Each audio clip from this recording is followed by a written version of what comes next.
మౌని అమావాస్యను పురస్కరించుకొని బాసర గోదావరికి భక్తులు పోటెత్తారు. నదిలో పుణ్యస్నానాలను ఆచరించి దీపాలను వెలిగించారు. ఒడ్డున ఉన్న సూర్యేశ్వర ఆలయంలో ప్రత్యేక పూజలు చేసి మొక్కులు చెల్లించుకున్నారు. ఆ తర్వాత జ్ఞాన సరస్వతి అమ్మవారిని దర్శించుకున్నారు భక్తులు.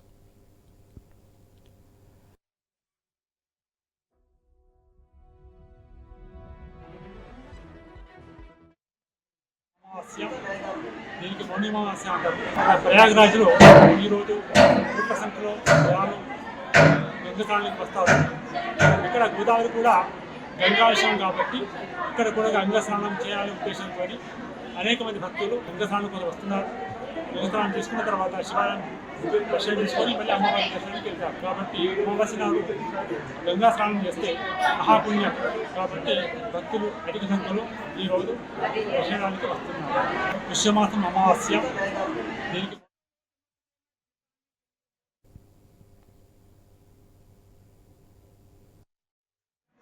ఇక్కడ గోదావరి కూడా